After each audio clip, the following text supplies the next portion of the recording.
establishment that puts Israel first over America first, those who realize that Israel first was being taken priority over America first, as a result of your role, as a result of you speaking, as a result of you tweeting, as a result of you sharing. I want to tell you about an ummah that as a result of boycotting caused such an impact on the genocidal economy of the so-called Israeli state that Netanyahu had to come out and say that he needs to establish an autarky because the world, quote, is listening to these Palestinian voices, and that companies began to leave the Israelis. Norwegian Sovereign Wealth Fund began to divest from the Israelis. The Danish Sovereign Wealth Fund began to divest from the Israelis. And when the Israel First lobby of America sought to bully Congress into trying to pass a bill to ban the boycott of Israeli products, when they tried to pass a bill in Congress to fine anybody caught boycotting the Israeli products with $1 million fine and potential jail term of 10 years,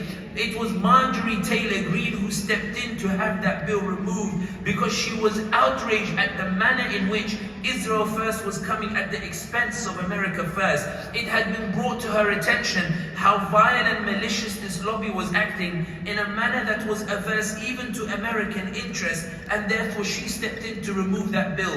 Who delivered that information? Which ummah delivered that information? Which allies of this ummah delivered that information? It's an ummah that kept moving even when it felt tired.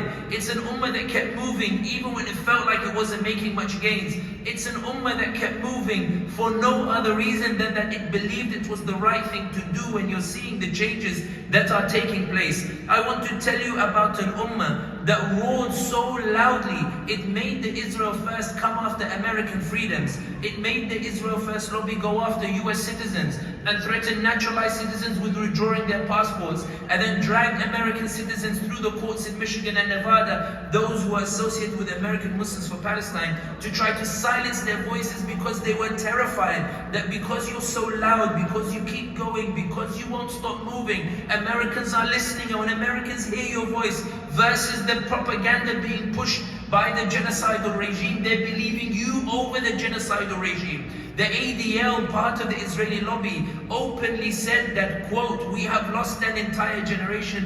Israel has lost an entire generation. The head of the ADL told the Knesset of the genocidal regime that they need to buy TikTok because they're losing a whole generation. We saw Obama's former speechwriter say we need to take the phones away from Jews because, quote, when we're talking to them, we're talking through a carnage of dead babies. They're losing even their own Jewish population, who in their hearts that Allah has put a fitra in, where they are able to recognize the injustice of what's happening to the Palestinians. They can no longer win over the new generation of Jews who are seeing the injustice take place, and their hearts are inclined towards the justice that is associated with the Palestinians. All of this is because of an ummah that moves, an ummah that mobilizes.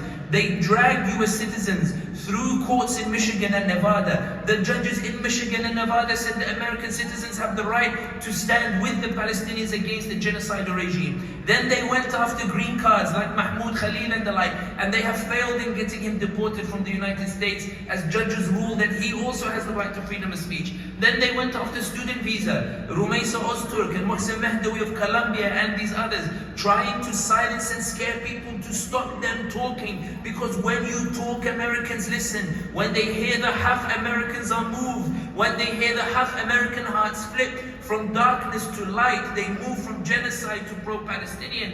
This is an attempt to silence you. And this is why I argue that this fatigue that you are feeling is not a fatigue because somehow you are losing. It's not a fatigue in that you're not making gains.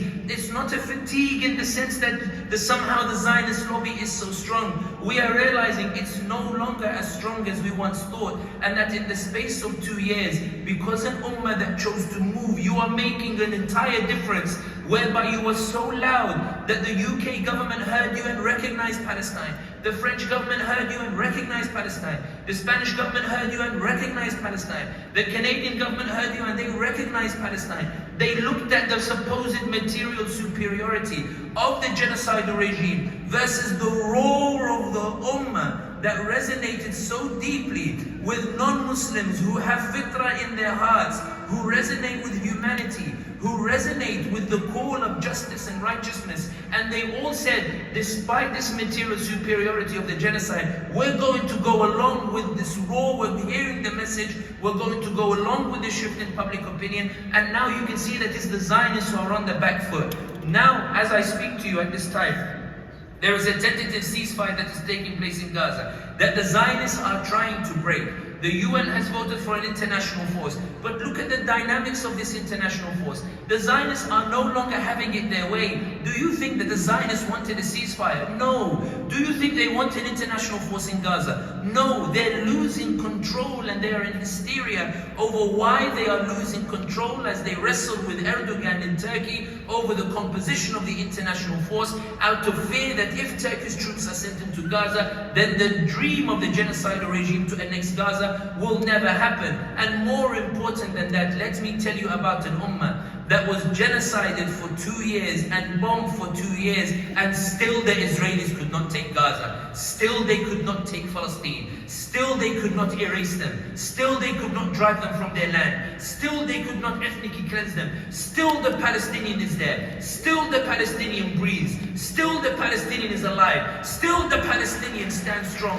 Still the Palestinian raises their voice. And still the Palestinian calls on you to continue moving, to continue raising your voice, to continue mobilizing, to continue pushing through, to continue to break this genocidal lobby and save not only Palestine, but to save America and the rest of the world. America, which is under attack from the Israeli lobby. America, which sees an Israel First lobby tell a US veteran to freeze and die homeless in Magnificent Mile in Chicago because $14 billion of Congress should go to genocide the Israelis first before it goes to that homeless. Save America from an Israel First lobby that insists that 42 million Americans who are on SNAP benefits should go struggling to make ends meet because billions of dollars need to be given first to the Israelis to give them free health care and allow them to continue to commit genocide. Save America from an Israel First lobby that demands that Americans go bankrupt in trying to pay medical bills and college bills because Congress prioritizes giving billions not to help Americans pay their medical bills, but to give it to the Israeli apartheid regime instead, to commit genocide and to try to occupy territory that does not belong to it. Save America and keep moving. It is not fatigue that you are feeling, but rather this is the sense of struggle that we are having. And let no one tell you that we are losing. Palestine is winning, justice is winning, and the world will be saved as long as you keep moving from this Israel First lobby that seeks to burn the whole world for a genocidal dream of erasing another people. We will keep moving, inshallah. Move, ya ibadallah. Don't stop moving. Be part of an ummah that keeps moving, and let none of you ever say that you're feeling tired. For wallahi, the path of Allah is not one that is tired. The path of Allah subhanahu wa ta'ala is one in which we keep struggling for what's right. We keep struggling for what is good. To do what is good is worth it. Remember, Allah has already decreed the result. We're just jostling for a position in which Allah uses us to bring about that victory so that we are not left humiliated. Allah will liberate Palestine. I'm not worried about that, but rather I pray that Allah uses me and uses you on that path to liberation. May Allah bless you all. Jazakum Allah alf khair. And inshallah, next year, I may even join you in person.